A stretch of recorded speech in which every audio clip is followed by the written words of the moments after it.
Willow and I are childhood sweethearts. We grew up playing together. But her boyfriend couldn't stand that. He said I was just a male best friend pretending to be just friends, while secretly flirting with her. Because of that, the two of them often ended up fighting, breaking up and getting back together again in the usual drama where she runs away and he chases after her. Until one party, when I once again clarified that Willow and I were purely friends and that I already had a girlfriend. That's when Willow suddenly threw her chopsticks down. Chapter 1. Willow and Makoto got back together again. When I heard the news, I felt nothing at all. David couldn't wait to message me. This time they were apart for a full 3 months. That's a record. I heard that after their fight, Willow went abroad and Makoto actually chased her overseas to bring her back. They've been dating for 2 years and have broken up at least 10 times. Don't they ever get tired? I smiled but didn't reply. He kept messaging. I bet Makoto's gonna brag in the group chat again and invite everyone to dinner. You coming? I sent a polite refusal emoji. Then replied, Nah, I'm busy practicing. I've got a competition next month. He replied, Alright, I'm still going to check out that dramatic on and off couple. I'll tell you if there's any fresh gossip. I typed back, Sure. After sending that message, I went back to practicing the piano. About half an hour later, I picked up my phone again and saw another message from David. He seemed to hesitate before asking, By the way, do you know why they fought this time? I replied, No idea. David texted back almost instantly, I heard it's because Makoto found out Willow's phone password was both of your birthdays. Chapter 2. On Friday, our long silent friend group chat suddenly came alive. No surprise. It was Makoto announcing that he and his girlfriend had gotten back together again and that he was treating everyone to dinner at the usual place. Everyone started joking and teasing. Already used to it, but congrats anyway. Makoto, you're slowing down. Took you that long this time. When will I finally get to eat your last reconciliation dinner? I was typing to decline the invitation when Makoto suddenly tagged me directly. Gio, you have to come. I replied, Sorry, I've been busy lately. Makoto sent another message. What, not giving me any face? It's just dinner. Then he added, I know I've misunderstood your relationship with Willow before, and I probably caused you a lot of trouble. I just want to apologize in person. Can you give me that chance? And then silence. No one in the group said anything after that. I stared at my phone, suddenly feeling irritated. A few seconds later, I typed back, All right. Chapter 3. When I arrived, the private room was already lively. As I pushed open the door, the air went silent for a moment. Sitting at the main seat, Willow looked at me, and her once frowning brows finally relaxed a little. She gave a cold snort and said, What took you so long? Then she reached out, moved her bag off the seat next to her, patted the spot and said, Come sit here. Makoto's expression stiffened, but he still smiled and wrapped an arm around Willow's shoulder, clearly marking his territory. He said, Gio, you finally made it. We've been waiting for you. I nodded and said, Sorry, traffic was bad. While I spoke, Willow's eyes never left me. I pretended not to notice and turned to the corner where David was waving at me. As soon as I sat down, Makoto came over holding a glass of wine. He said, George, I'm really glad you could make it. I used to misunderstand your relationship with Willow, and because of that, she and I argued a lot. We must have made quite a joke out of ourselves in front of everyone. So I owe you an apology. I know it must have caused you some trouble. I just want to say sorry, and I hope you don't hold it against me. Makoto stood beside me, looking down with a smile that didn't quite reach his eyes. He went on, But that's all in the past now. Willow and I have talked things through honestly. The misunderstandings are cleared up. Even though you two grew up together, she only sees you as a brother figure, nothing more. And I'm sure you've always treated her like a little sister too, right? The once lively room fell silent again. Everyone stared at their glasses, pretending to be invisible. Willow was still staring straight at me, as if waiting for my answer. David frowned, about to speak, but I stopped him with a gesture. Then I picked up my glass, stood up, and met Makoto's gaze head-on. I smiled and said, "It's good to clear things up. I accept your apology." Then I added, "Willow's right, we really are just ordinary neighbors. Don't misunderstand again. It only hurts feelings." I raised my glass slightly toward him and said, "Wish you two everlasting happiness." The moment I finished speaking, there was a sharp clack. Willow, face cold, had thrown her chopsticks onto the table. Her eyes were filled with resentment, but she still held back her emotions and said, "You have a bad stomach. Don't drink anymore." Makoto's face darkened instantly, his fingers whitening around the glass. Because that line, that was said to me. Chapter 4. Willow and I met when we were 8 years old. Our families lived next door to each other. When we were kids, she was like my little shadow. During family dinners, she'd look up at me with hopeful eyes and say, "When I grow up, my mom said she'll marry me to you." In elementary school, when I started learning violin, Willow would always cover her ears in the next room and scream, "George, are you sawing wood or playing music?" In middle school, I used to help Willow with her homework. Watching her nod over and over, I asked, "Do you understand now?" She replied, "Not a single word." Later, when my parents died in a car accident, it was Willow who held my hand and kept saying, "George, I'll stay with you forever." We were the kind of childhood sweethearts everyone envied, part of nearly every important moment in each other's lives. And I really thought she would stay with me forever, just like she said. Until one day, a new student joined our training class. Willow started mentioning another name around me all the time. With a soft smile, she said, "George, don't you think that Makoto kind of reminds you of yourself?" I asked, "In what way?" She tilted her head. "His violin sounds just as terrible as yours used to." I was speechless. Then she said, "George, that Makoto is so interesting. Can you help me get his contact info?" And later, she said, "George, I'm dating Makoto now." Chapter 5. The private room fell completely silent. Other than David, I barely knew anyone there. I was either in class or busy practicing the piano most of the time, so I didn't hang out with them much. We were hardly close. Most of them were friends of Willow and Makoto, much more familiar with each other than with me.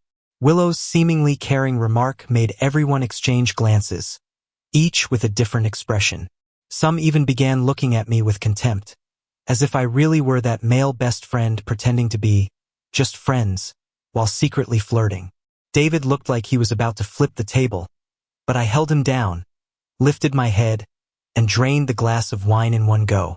I smiled politely but distantly and said, "It's just a bit of alcohol. No big deal." Willow's eyes grew even more resentful. She walked over, clearly annoyed, reaching out. "George, you never learn, do you? Last time you ended up in the hospital with stomach cramps. Did you already forget? Didn't I tell you not to drink? You treat everything I say like background noise. Fine, drink yourself to death if that's what you want." Her words, the kind that anyone could easily misinterpret, made anger rise in me for no reason. I raised a hand to cut her off and said coldly, "Can you stop talking nonsense? It's none of your business." Willow opened her mouth to respond, but before she could, the door to the private room suddenly swung open. Chapter 6. A tall woman in an ivory trench coat stood at the doorway. Her elegant figure and calm poise immediately drew everyone's attention. Her cool, sharp eyes carried a hint of chill as she surveyed the room. Her gaze finally stopped on me for 2 seconds before moving away. The tense atmosphere broke in an instant. Willow spoke up, "Anna." She sounded surprised. "Didn't you say you didn't have time today? Why did you come after all?" Anna took a few graceful steps into the room and sat down naturally in the seat directly across from me. She said, "Just happened to have a meeting nearby." Someone asked, "Did you meet the person? Why didn't they come with you?" Anna curved her lips slightly, her eyes glancing toward me almost imperceptibly. She said, "No rush." My heart skipped a beat. I looked down awkwardly, suddenly feeling guilty.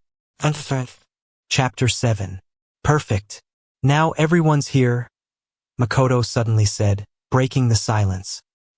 He pulled Willow back to her seat, lifted his glass again, and said, "It's rare for everyone to gather together like this.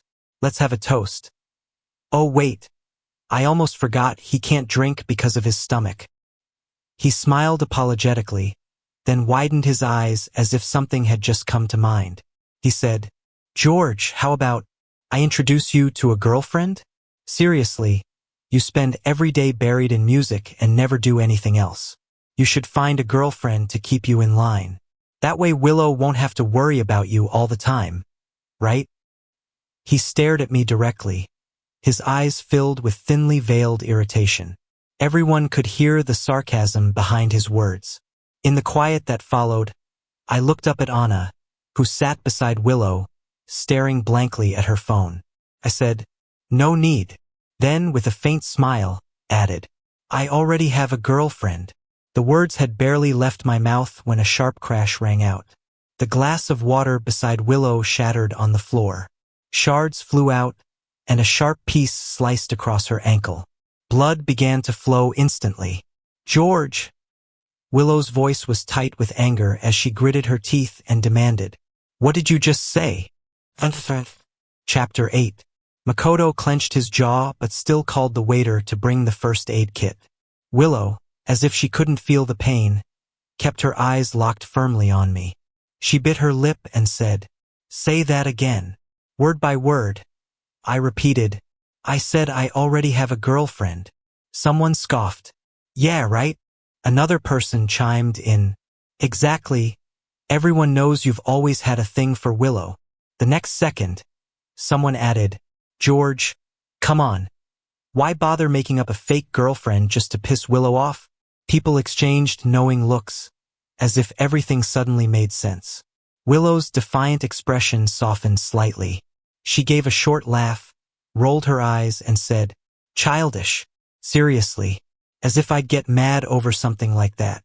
I rubbed my forehead, helplessly pinched the bridge of my nose, and said, "Believe it or not, but by finishing this drink tonight, I'm saying that all the past misunderstandings are over. From now on, I don't want to hear about any more breakups or fights caused by rumors involving me." I said firmly, "I don't want to be, and I'm not interested in being part of your little drama play." When I finished, I stood up to leave. As I reached the door, something crossed my mind, and I stopped, turning back. I said, "Anna, I've been drinking. Could you drive me home tonight?" The room erupted with gasps. Everyone stared at me in disbelief. Willow turned sharply, her voice trembling. "George, who did you just call?" The woman sitting next to her smiled slowly, stood up, and walked toward me. With a soft grin, she said, "It's no trouble." Willow tried to follow, but Makoto grabbed her arm. Her voice shook as she said, "George, don't you dare walk away." I didn't look back. I turned and left the private room. Chapter 9. The car felt a little warm. I sat silently in the passenger seat, unsure what to say. My phone kept vibrating. It was Willow calling over and over. Annoyed, I switched it to silent mode.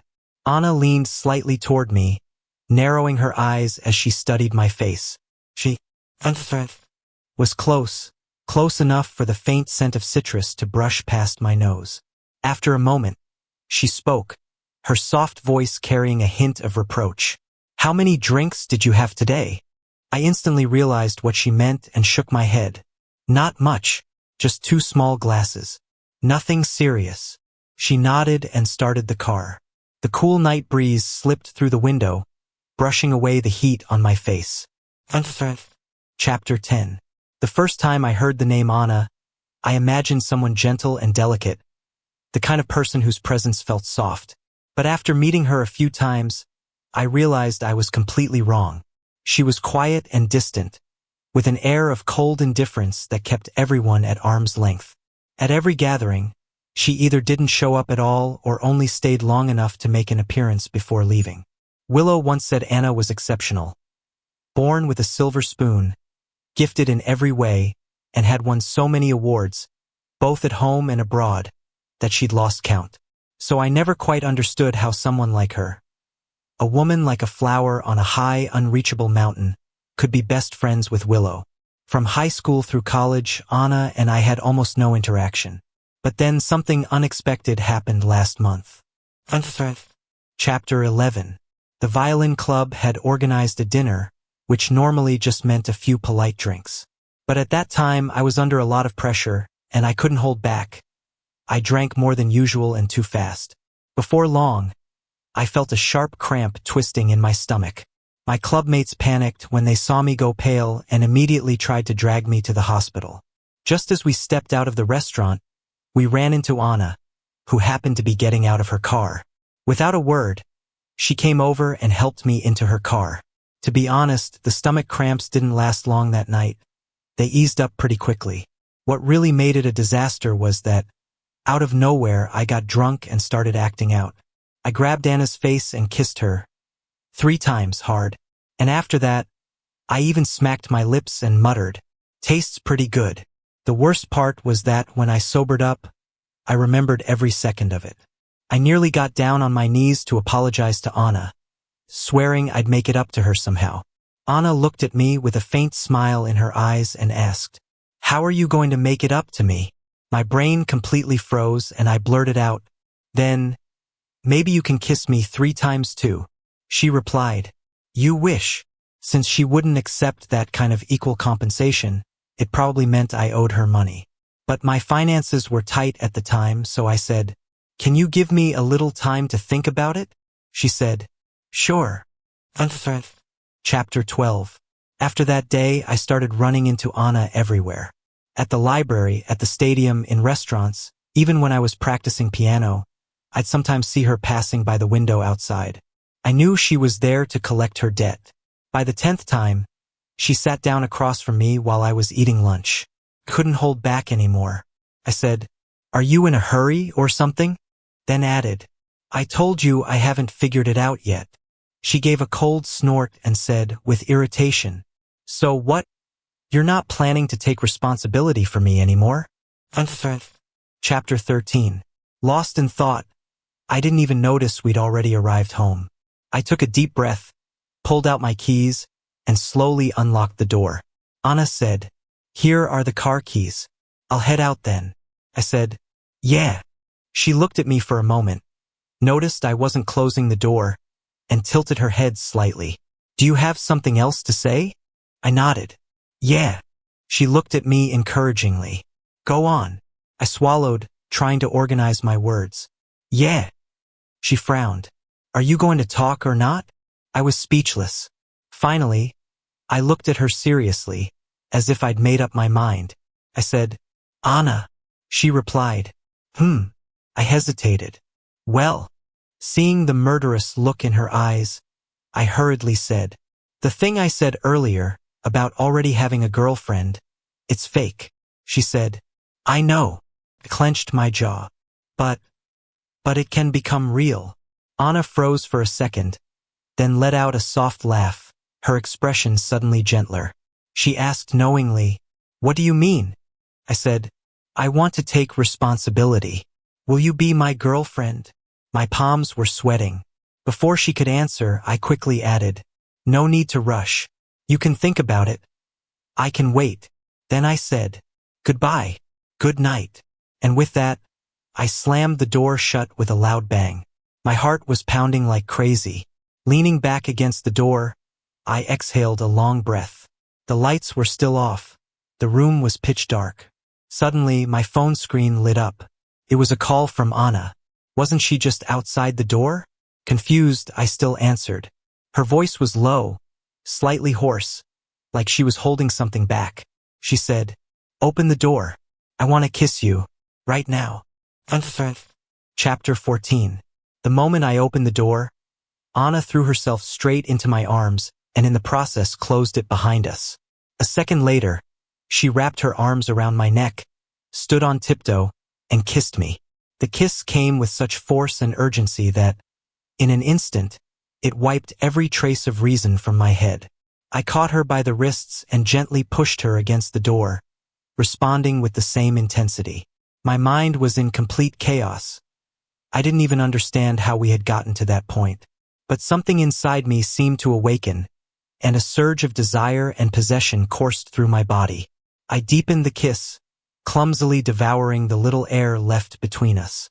Anna pressed her hands against my shoulders, trying to catch her breath. "Goo! George!" she murmured between gasps.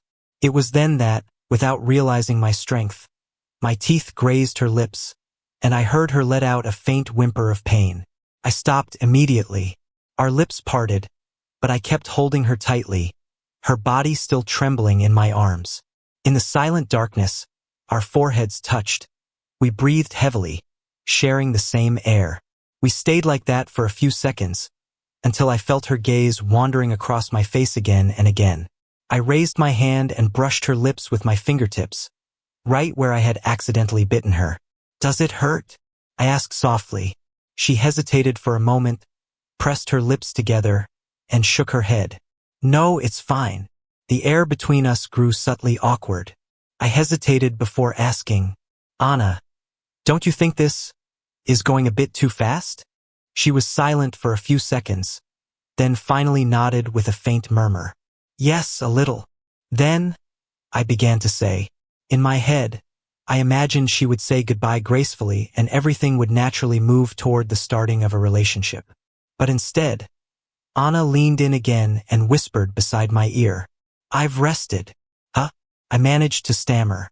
The citrus scent of her perfume surrounded me as she leaned toward me again. Her voice trembled slightly, still charged with restrained desire. "Then, let's continue." And before I could respond, her lips found mine again. She was so polite. She even warned me before continuing. This time, the kiss was different, softer, without the urgency or domination from before, just tenderness and care. One of my hands held her by the waist, the other caressed her face. The light kisses deepened gradually, intertwining in a slow, silent dance. Anna closed her eyes and clung to my shoulders. We let impulse and emotion slowly envelop us.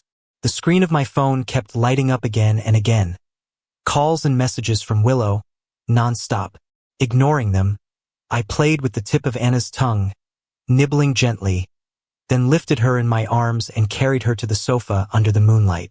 During that endless kiss, I realized that, in a way, Anna truly lived up to her name. Delicate, fragile, almost impossible to resist. Her body sank into the sofa, and she looked at me with eyes that shimmered like silk. But just when we were about to cross a line, she placed her hand on my chest and, taking advantage of the pause to breathe, pulled away slightly. "George, stop," she whispered. I froze, surprised, realizing I might have gone too far. Before I could apologize, she, nervous at my silence, murmured uncertainly, "Don't hate me, please." I looked at her, puzzled. I never would have imagined that a woman like Anna, so cold, so distant, could show such genuine vulnerability.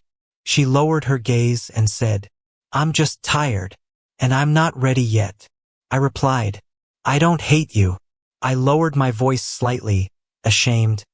I was the one who crossed the line. Anna smiled faintly.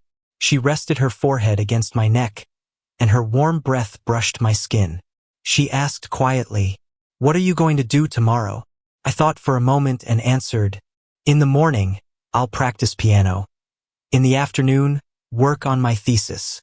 She said, "Then, can we see each other?" "Of course," I replied. "Shall we have a meal together?" "Lunch?" I asked. She smiled. "All 3 meals." I let out a soft laugh. "All right." Chapter 15. The next morning, as soon as I arrived at the practice classroom building, I saw Willow sitting in front of the door.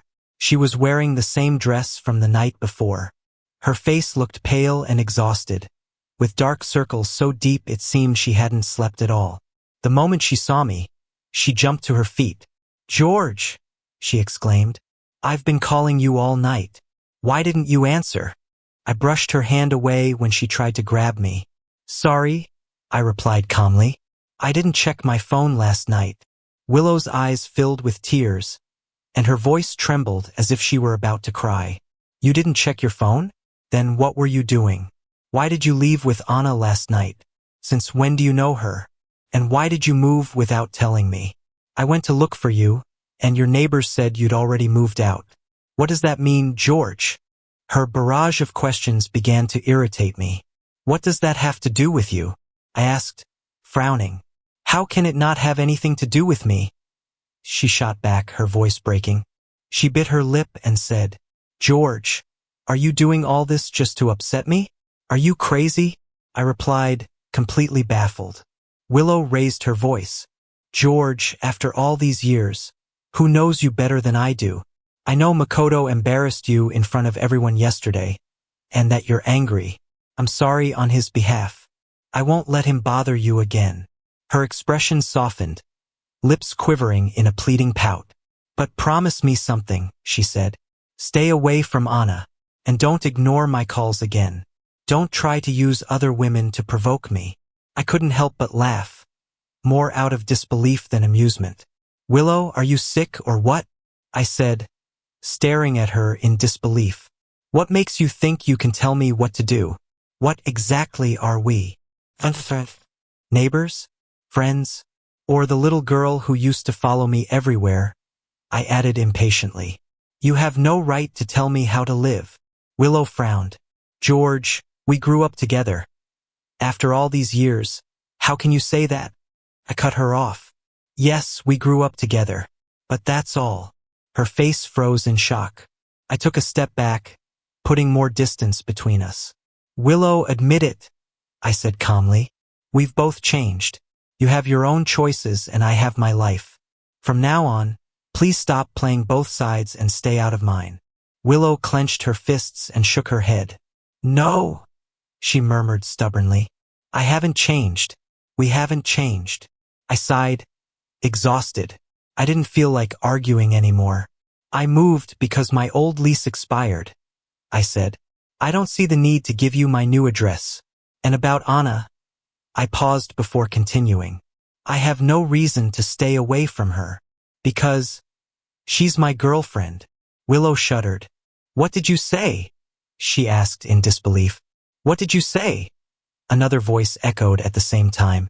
It was David, who suddenly appeared and clapped me on the shoulder.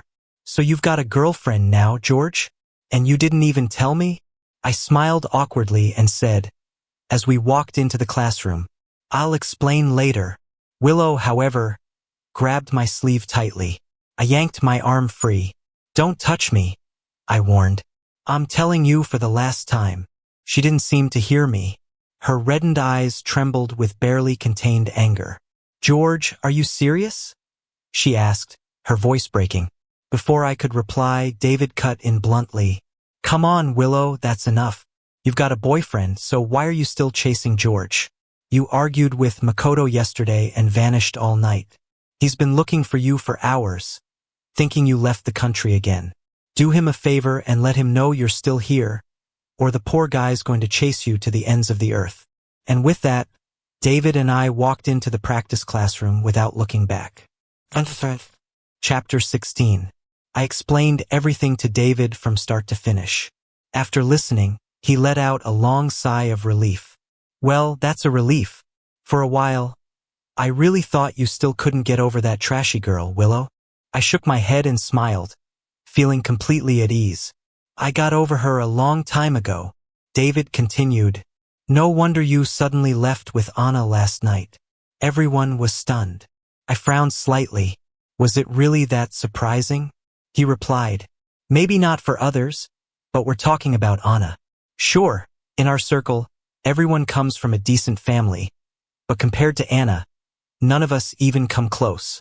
David clicked his tongue and said, in a novel, a girl like her would be the heiress of a powerful family, the kind we'd have to call the princess of the capital circle. I never understood why someone like her would even bother to mix with us nobodies. But now, I think I'm starting to get it. I sighed helplessly. Dude, your imagination is going way off track. David looked unconvinced. He said, you don't believe me? Then listen to my reasoning. Every time we have a gathering, Anna never shows up, unless you're there. She skipped her own graduation ceremony, yet she's never missed one of your competitions. Even the best of friends wouldn't go that far, would they? David's eyes widened, goosebumps rising all over his arms. He went on. The more I think about it, the creepier it gets. We can barely get a glimpse of her most days, yet you somehow run into her all the time. Remember that time you had that stomach cramp? She just happened to be outside the restaurant and happened to have a cab ready. Looking back, all the clues were there. The more I analyze, the more excited I get. Anna's probably been secretly in love with you for years. I was so stunned I couldn't speak for a long moment. Finally, I said flatly, "Come on, man. Don't be ridiculous. Anna secretly in love with me? That's absurd. It's all just coincidence." He waved dismissively. There's no such thing as that many coincidences in the world. For some reason, his words made me think of last night. A small flicker of doubt stirred in my chest. But she doesn't seem like the type to have a secret crush, I said quietly. David shook his head and replied with mock gravity. Never judge a book by its cover, my friend. Still waters run deep. Ever heard of contrast? Of a Yandra? You're too young. You'll regret it when she locks you in her basement and drains you dry. Ah, my poor son, doomed already. I groaned. You really need to stop reading so many twisted novels. Chapter 17. Ever since learning that Anna might secretly be in love with me, I haven't been able to stop paying attention to her every move these past few days.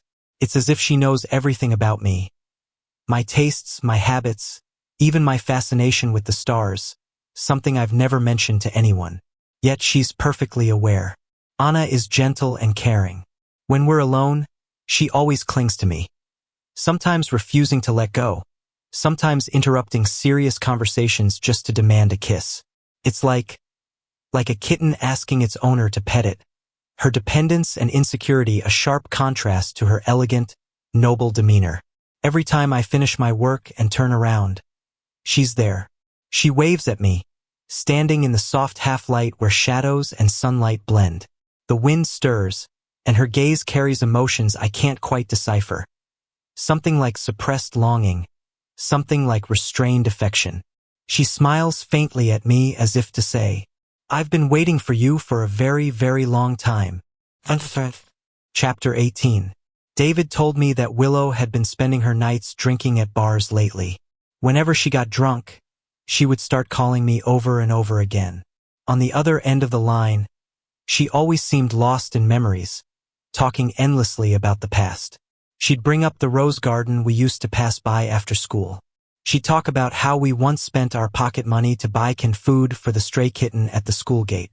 And she'd even mention the time she cried after being scolded by a teacher, and how I, trying to defend her, secretly put chili powder in that teacher's thermos. I listened half asleep, barely able to keep my eyes open. Meanwhile, Anna was cleaning my ears and gently took my phone from me. She said, "He's asleep. I'll talk with you instead." Willow fell silent. Then she hung up. But she didn't stop. She kept sending me messages relentlessly. She asked why I was with Anna, claimed I didn't really know her, told me to break up with her. I finally lost my patience and blocked her on every platform. Things were quiet for a few days until Aunt Lou called me. Aunt Lou is Willow's mother. After my parents died in a car accident, she had treated me with genuine kindness, almost like I was her own son. Over the phone, she said Willow hadn't been in a good emotional state lately and asked if she might be having problems with her boyfriend. I didn't know what to say, so I simply replied, "Maybe." Her tone was tinged with melancholy as she chatted with me for a while about daily life. And in the end, she invited me to come home for dinner over the weekend. I hesitated for a moment but eventually said yes. Chapter 19. When I went back that day, Willow was there too. She was wearing the white dress I had given her when we graduated from high school. Her expression looked weary and fragile. The moment the door opened and she saw me, a faint light of hope flickered in her eyes. "You came back," she said softly. I nodded and stepped inside. Aunt Lou looked me up and down, saying I'd lost weight, then added that she had asked the chef to make my favorite dish, sweet and sour ribs. The smell of food drifted from the kitchen, and the TV in the living room was playing a lively soap opera. Willow sat beside Aunt Lou, quietly watching us talk with a faint smile. For a moment, she looked like she had returned to our high school days, back to one of those ordinary yet happy evenings. After dinner, Aunt Lou went to her study to work. Willow stopped me, her voice soft, almost pleading. "George," she said, "can we talk?" Chapter 20. She asked, "When did you and Anna start dating?" I replied, "That night after the dinner party." A flicker of surprise flashed across Willow's face. Quickly added, "Don't get the wrong idea. I'm not with her to spite you." Willow's brief spark of life faded, her expression dulling again. She asked quietly, "Do you like her?" I thought of Anna clinging to my arm when I left the house that morning, rubbing her head against me and refusing to let go. I couldn't help but smile. "Yeah." Willow was silent for a moment, then gave a small, bitter laugh. She said, "Do you even know her, Willow?" I said, meeting her gaze evenly, "I know you. But we still didn't end up together, did we?" Her breath hitched. She clenched her fists and turned her head away, refusing to look at me. She said, "Believe it or not, Anna's in love with someone else. I've seen it, her phone wallpaper is a man's silhouette. She's had that picture for years." I nodded. "Oh, I see. What?" Willow turned to me in disbelief. "George, what kind of reaction is that? I'm telling you, she's got someone she likes. Don't you understand?" I said calmly, "That's between Anna and me. It has nothing to do with you." I paused, then continued, "Willow, I'll say this one last time. The past is over. I hope you live your life well and stop interfering with mine. If you can do that, we can still be friends." Friends. Willow's eyes turned red. "George, who wants to be your friend?" I sighed softly. "All right then, let's be strangers." The wind howled around us. Willow's face went pale. I added evenly, "From now on, there's nothing left between us." Thunder rumbled in the distance, and the heavy rain began to pour from the sky. "It's raining," I said quietly. Then softly, "Willow, I'm going home." Chapter 21. I said goodbye to Aunt Lou, and just as I opened the door, I saw a familiar figure. Anna was leaning against the wall, the warm yellow light tracing a golden outline around her. She turned at the sound of the door, and when she saw me, the tension in her brow instantly eased. "What are you doing here?" I asked, walking over and taking her hand. It was a little cold. Anna's eyes lingered on our joined hands, and the corners of her lips lifted slightly.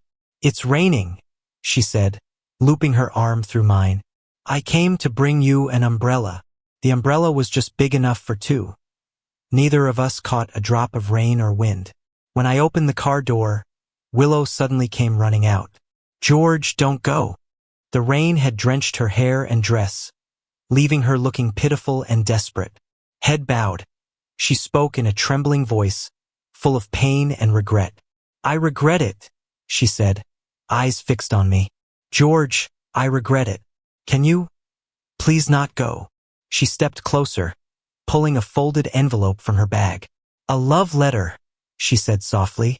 "This is the love letter you wrote me. You did love me, didn't you?" She held the envelope out toward me, her eyes filled with desperate hope, like someone clinging to a final lifeline. "George," she whispered, "we promised to stay by each other's side forever. Did you forget?" Chapter 22. That love letter was one I had written at the beginning of our senior year in high school. I had planned to give it to Willow after the college entrance exams. But after the exams, Willow told me she was already with Makoto. So I buried that letter, and all my feelings for her, deep in the bottom drawer of my desk. It had been so many years since then that I'd completely forgotten it even existed. I never expected Willow to dig it up. The paper was yellowed with age and now soaked by the rain. It was nearly falling apart. I reached out and took the envelope from her. The hand linked around my arm tightened slightly. Anna's gaze was cold and wary as she... I stared at Willow. I patted Anna's hand, trying to soothe her unease. Then I said, "So, Willow, what exactly are you regretting? You knew I liked you back then, but you still chose to be with someone else. You were the one who broke our promise, weren't you?" Willow lowered her head, rain dripping down her hair. Her voice trembled as she said, "I'm sorry, George. I'm so sorry. I was just afraid." Willow's family had never been a happy one. Her mother was a businesswoman, her father an artist.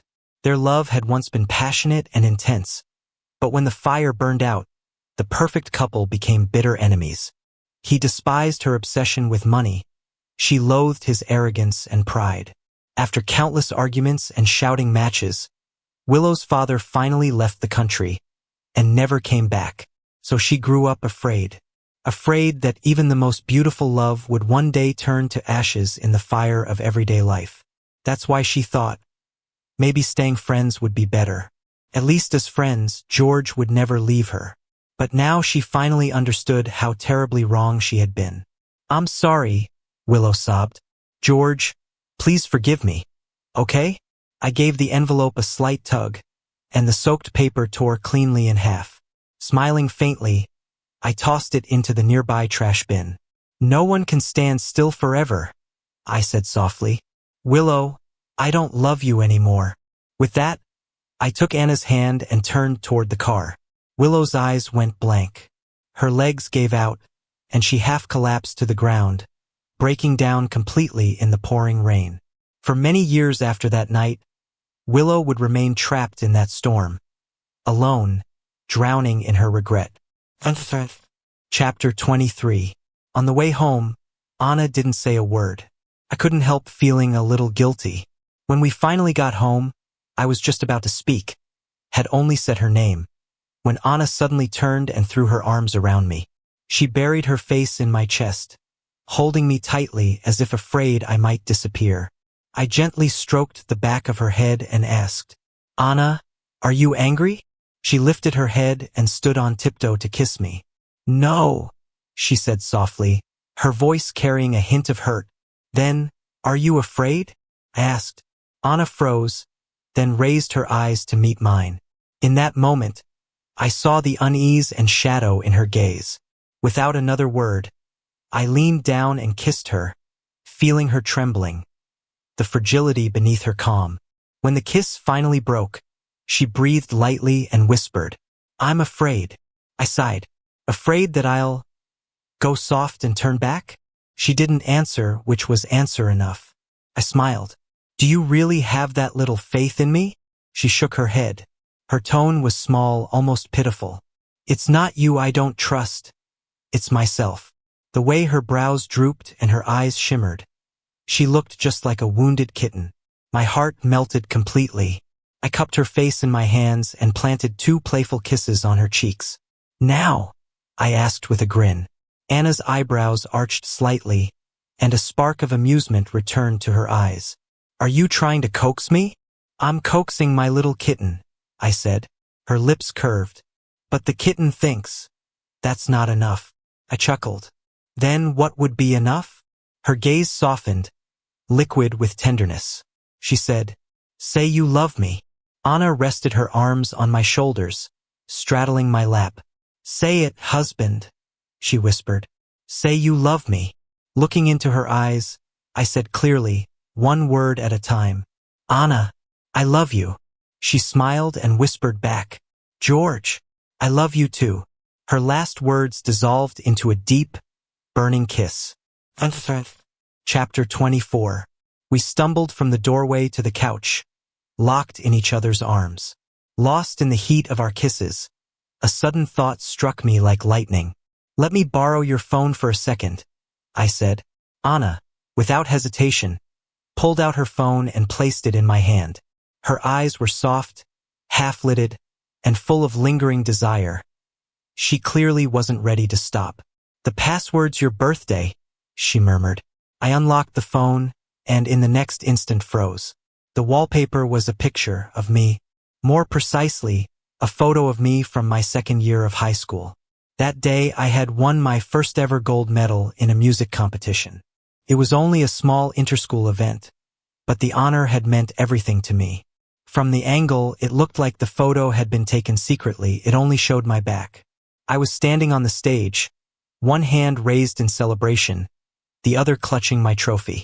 Under the stage lights, in that frozen moment, I almost looked like I was glowing. I stared blankly at the screen, my thoughts slow to catch up. Finally, I looked up and asked, "Anna, do you know why I love the stars?" Anna blinked, then gave me a knowing smile. "Because the first piece you performed when you won that gold medal was Starry Sky," she said. I asked quietly, "Anna, have you liked me for a long time?" She nodded. A very, very long time." I pressed on, unable to help myself. "Since when?" She smiled, a trace of nostalgia in her eyes. "Probably from the moment I heard someone sawing away on a violin in that abandoned equipment room behind the school." The abandoned equipment room. And just like that, realization hit me like a bolt of thunder. Chapter 25. I was never particularly talented. Back in middle school, my violin playing was unbearable. Willow used to complain endlessly, begging me to stop torturing her ears. I was young and hot-headed then, so one day I threw my violin aside, swearing I'd never play again. But later that same night, I snuck out, picked it back up, and secretly found a quiet place where no one would hear me practice. That place was the abandoned equipment room behind the school.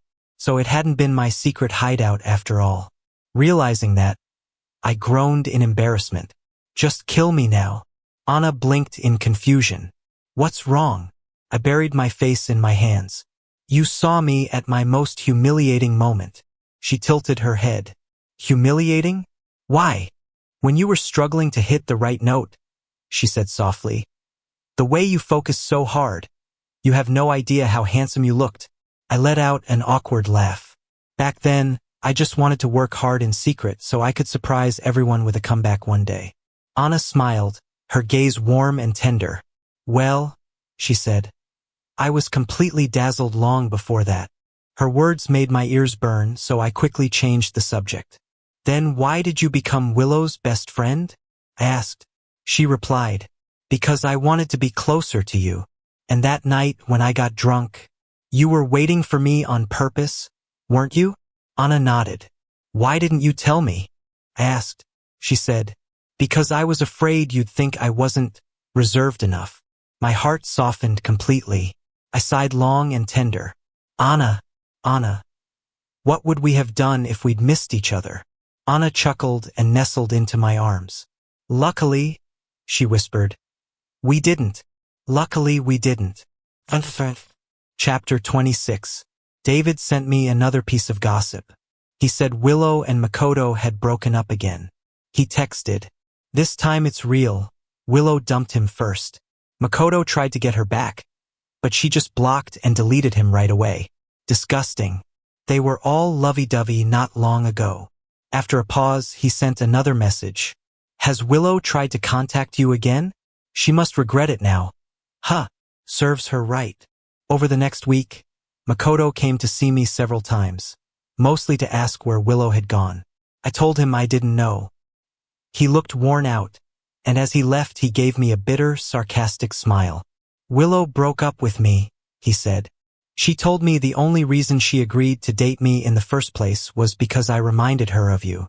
George, you must feel proud beating me, huh?" Expressionless, I replied, "I only care about winning competitions. As for you, you're not even worth noticing." Later, Aunt Lou told me that Willow was planning to go abroad and asked if I could meet her before she left. I refused. That night, I received a text from an unknown number. Contained only a few words. "I'll wait for you." Anna was curled up in my arms, watching a horror movie when the message came in. She picked up my phone, glanced at the screen, and typed a reply. "Sure. We'll send you a wedding invitation when we get married." Jealous, completely jealous. Chapter 27. On the day Willow left the country, I happened to be competing in the national finals. When the results were announced and the spotlight hit me, the crowd erupted in cheers. Amid the blur of moving figures, I caught a glimpse of someone slipping quietly toward the exit. A slender, lonely silhouette that looked a lot like Willow. But I didn't go after her. Couldn't. Because at that moment, I turned to embrace the woman I loved.